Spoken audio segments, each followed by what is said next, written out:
hindi pa tayo nakita. Dito pa tayo magre-reunion. Oh, bakit kayo nanginginig? Naninibago ka ba sa itsura ko? Tsaka na-intimidate sa presensya ko? Oo. May sakit kasi ang Parkinson. Ah, Parkinson's. Ano yun? Pero, alam mo, ang sad. Tsaka bakit ka nandito? Di ba dapat nasa ospital ka, nasa bahay, nagpapahinga? Nandito ako dahil para sa anak ko. Anak? Nagkaanak ka pa pala? Galing mo, ah. Sir, sorry, ah. May emergency yung family friend ko. Kailangan ko na umalis. Nice to see you.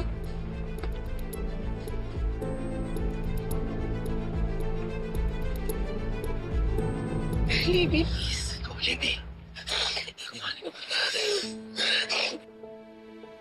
Hindi pa kayang humarap ni Libby dahil sa ginawa niya.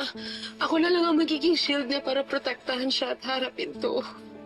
Please, nagmamakaawa ako. Please, huwag mo na ituloy yung kaso sa anak ko. Hindi ko kaya makita siya na may pagdadaanan ko. Nagmamakaawa ako sa'yo. Ako magdedesisyon bilang ama ni Princess. Ano? Anak ni Sir Pascual si Princess? May kasalanan ginawa ng anak mo sa anak ko. Hindi ko pa lalagpasin to. Kailangan matuto siya sa ginawa niya. Naiintindihan kita, Dado, pero sana maintindihan mo rin ako na mahirap to para sa akin makita yung anak ko pagdadaanan to. Pues patas lang tayo. Pinagdaanan ko yan nung makulong si Princess. Dado, sandali lang. Pakinggan mo muna ako. Kung kailangan kong pilitin yung anak ko para humingi ng tawad kay Princess, gagawin ko. Pakinggan mo muna ako. Lydia, tatay, sumingi ka na ng tawad. Alam mo naman na may mali mo to. Nakikiusap ako sa'yo. Charlene, tama na. Sasaktan na yung bata. Charlene, tama na. Huwag mo pilitin yung bata kung ayaw niya, ayaw niya!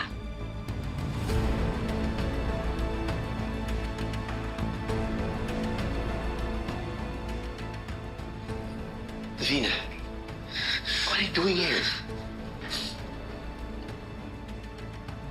Si Charlene at si Libby ang sinasabing family friend ni Divina.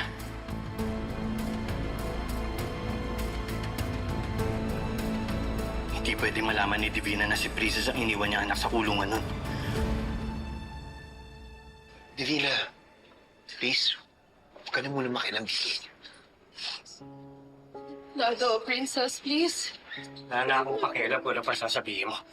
Itutuloy ko pa rin ang kaso sa anak ko. Sinsaan tayo. Princess, halika na.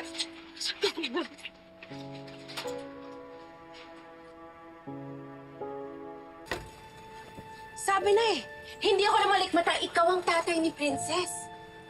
Ano ginagawa mo dito? Binibisita ka. Sir, na-miss kita. Bakit? Masama ba? Umalis ka na. Baby! Mga kapitbahay, paalisin yung atong babae to. Sir! Sir naman! Ano ka ba? Kinakausap ko lang yung kaibigan ko. Ang walang galang na po. Miss, parang awa niyo po. Umalis na po kayo dito. Kinakausap ko lang yung kaibigan ko. Hindi ka tatabi? Parang awa niyo po. Umalis na kayo. Oh, ayan. Ano mo na? Okay na, umalis ka na. Sir! Sir! Sir, teka lang naman. Ba't naman kayo ganyan? Parang diring-diri kayo sa akin. Gusto ko lang naman makipag-usap. Kaibigan mo mga Cristobal, di ba? May usapan na kami. Lahat na may ugnayan sa Cristobal, iiwasan na namin ni Princess. Alam mo naman siguro yun. Sir naman, parang naman wala tayong pinagsamahan. Di ba, sir? Dado, gusto lang naman kita kamustahin. Tsaka nagtataka ako kasi sa pagkakaalala ko, iniwan ka ng asawa mo at wala kang anak. Nagkaroon kami ng anak ng asawa ko. Bago niya ako iwan, bago sa mamatay at si Princess yun. Buti ka pa. Nagka-chance ka na makasama ang anak mo. Samantalang ako, hindi ko na siya nakasama.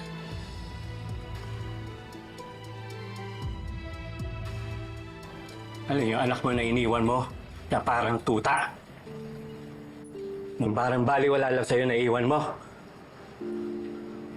Tinuring mo parang isang basura yung tatapong mo kung kani-kanino. Binaliwala mo eh. Wala kang pakiramdam. Wala kang kwentang ina. Sir naman, sakit yung magsalita. Pero hindi ka pa rin karapat-dapat na tawaging ina. Sabihin niyo na lahat ng gusto niyong sabihin, sir. Alam ko naman mali yung ginawa ko. Kaya nga ako nandito, sir. Kasi gusto ko siyang hanapin. Tsaka baka may dahilan kung bakit tayo nagkita ulit. Dahil ang alam ko, ikaw yung huling pinag-iwanan kay baby girl.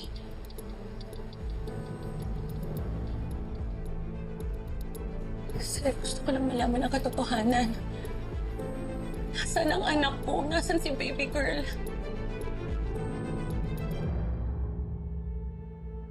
May alam ba kayo sa anak ko? Alam mo ba kung nasaan siya? Pagkatapos mo abandonahin yung anak mo, sa tingin mo, gugustuhin ko na malaman mo kung nasan siya? Wala ka na karapatan doon sa bata. Pagkatapos mo siyang iwan. Pero anak ko pa rin siya. Siguro nga ikaw ang ina. Nagluwal sa kanya. Pero natapos na yun pagkatapos mo iwan yung bata. Sir, hindi ko tinatanggi ang ginawa ko. Alam kong mali. Pero alam mo yung pinagdadaanan ko noon, magulo yung isip ko. Sa lahat ng tao, ikaw lang ang nakakaalam ko anong pinagdaanan ko, kaya hindi ko matanggap ang bata dahil sa nangyari sa akin. Sir, please. Sir, nagmamakaawa ako. Sabihin mo kung nasaan ang anak ko. Sir, pinagsisisihan ko lahat ng ginawa ko. Pero ngayon kaya ko na siyang buhayin. Kaya ko nang bumawi sa kanya, kaya ko na siyang bigyan ng magandang buhay, sir. Bina, huwag mo nang guluhin pa ang buhay ng bata. Bakit? Maayos na ba ang kalagayan niya? Alam mo kung nasan siya? Sabihin niyo sa akin, nasan ang anak ko? Hindi ko alam kung nasan siya.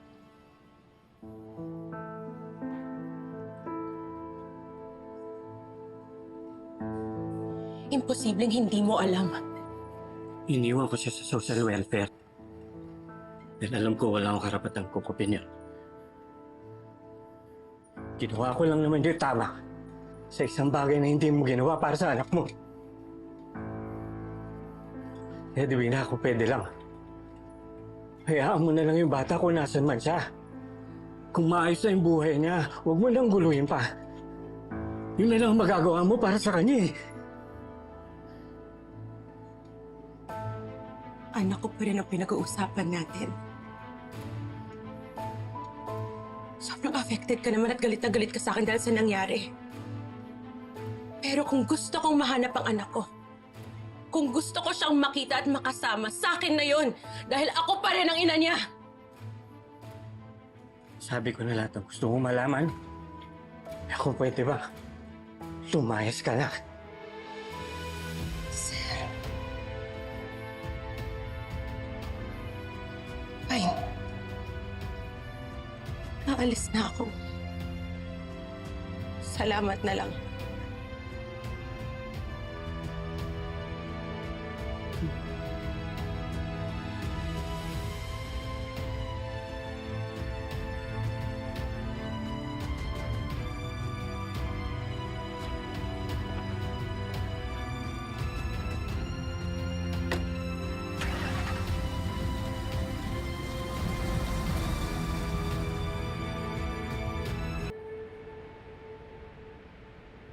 Ano?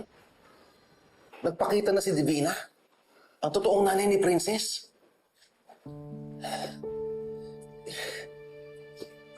Paano yan ngayon? Paano pag nalaman ni Divina na si Princess ang hinahanap niyang anak? Lagot. Di ko hayaan mangyari yun, Bella. Ayoko mawala sa akin ang anak ko. Pero sir, karapatan ni Princess na malaman ng totoo. Alam mo naman kung gaano ka-importante ito sa kanya. Matagal na niyang hinahanap ang tunay niyang nanay, pati ba naman yun pagdadamot mo sa kanya? Bella, madamot ako, madamot. Pero si Princess lang meron ako eh. Kahit sabihin pa niya na hindi niya ako iiwan, alam kong meron pa rin mababago Pag nakilala niya yung tunay niyang ina, hindi ko kayang mawala sa akin ang anak ko. Pero sir, hindi mo naman kayang habang buhay na itago to sa kanya. Kaya ko. Kung kinakailangan ko ilayo siya para hindi sila magkita ng nanay niya, gagawin ko. Sir Dado, Basta hindi pwede malaman ni Prince ang totoo.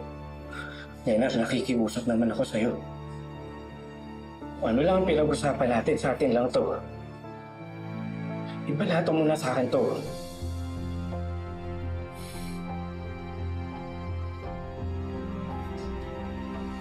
Talaga? Nag-a-accept pa sila ng late enrollees? Oo, Princess. Nagtanong na rin ako sa admin. Since 2 weeks pa lang naman, nagkaka-start pa lang ng SEM. Pwede ka pang humabol.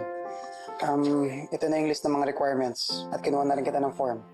Sige, asikasuhin ko to agad. Sigurado ako matutuwa si tatay. Excited na ako mag-college. Inalam ko na rin yung college department ng course mo. And Princess, open na open pa sila. Kung gusto mo, samahan kita. Hindi na kailangan, Xavier. Tay,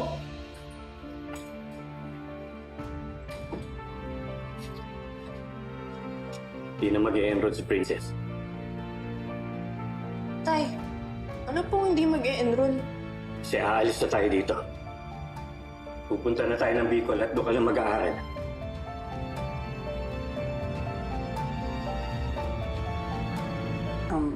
Labas lang po muna ako, Mang Dado.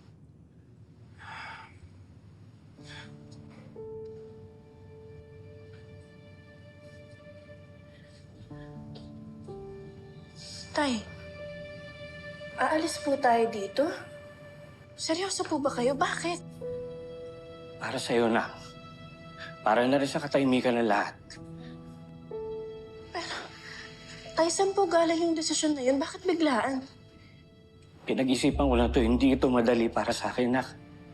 Pero iniisip ko lang naman yung kapakanan mo. Kapag umuwi tayo sa Bicol kung saan ako lumaki, mas magiging mabuti ang buhay natin. Lalo kang malalayo doon sa mga Cristobal at sa mga taong nagdadala lang ng gulo sa buhay natin. Tay, si Libby lang naman po yung naging problema natin dito eh. Tsaka diba nakipagkasundo na po tayo sa kanila, naiiwas na tayo sa kanila. Tay, hindi naman po kailangan pati buhay natin dito, tatalikuran natin. Tay, nandito yung buhay natin, yung mga pamilya natin, yung mga mahal natin sa buhay. Tay, hindi ko kayang malayo sa kanila. Kila Aling Baby, sa mga ninong ko, sa mga kaibigan ko, kala Xavier, tay. Ayoko magsimula doon ulit. Nak, mahirap ng desisyon to para sa akin. Ginagawa ko to para sa'yo. Sorry, pero nakapag-desisyon na ako. Sa ayaw at sa gusto mo, aalis tayo dito.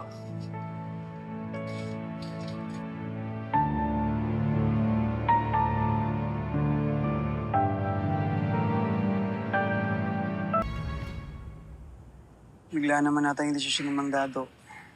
Bakit nyo kailangan umalis dito? Natanong ko na rin yan sa kanya. Iniisip lang daw niya yung kapakanan ko. Dahil sa mga nangyari sa akin na nakulong ako at na-involve sa gulo. Gusto niya akong ilayo at protektahan. Teka lang. Pero yun ba talaga yung tamang solusyon? Iniwan mo yung mga taong nagmamahal sa'yo?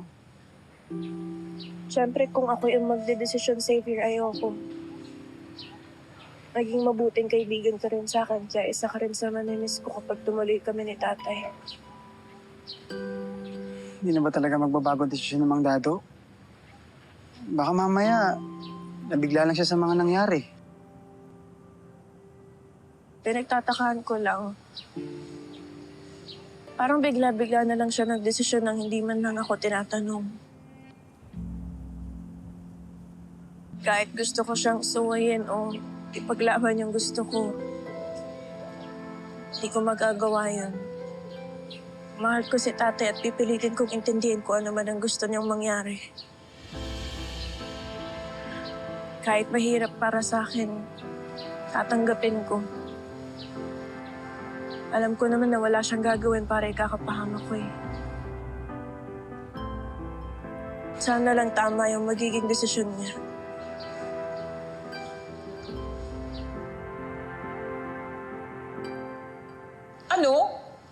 ibebenta mo tong bahay at lupa mo, Dado? Basta baby, kung meron kang kakilala interesado, sabihin mo na lang sa akin, ha? Kailangan din kasi namin ng pera para kapagsimula ng bagong buhay sa Bicol. Naintindihan ko naman eh. Kung gusto mong iliw si Princess dito. Pero, hindi ba naintindihan ko na magiging resulta na sa kanya? Mahihirapan siya. Ikaw na nga nagsabi. Tinanggap niya yung desisyon mo. Kasi ayaw kanyang suwayin. Pero, yun ba makakabuti para sa bata? Yun ba ang gusto ni Princess para sa sarili niya? Alam ko namang hindi. Pero basta sa kaligtasan niya, lahat titiisin ko. Dado, baka naman ginagawa mo lang to para sa sarili mo. Bigla-bigla desisyon mo, ah. Meron ka bang hindi sinasabi sa akin?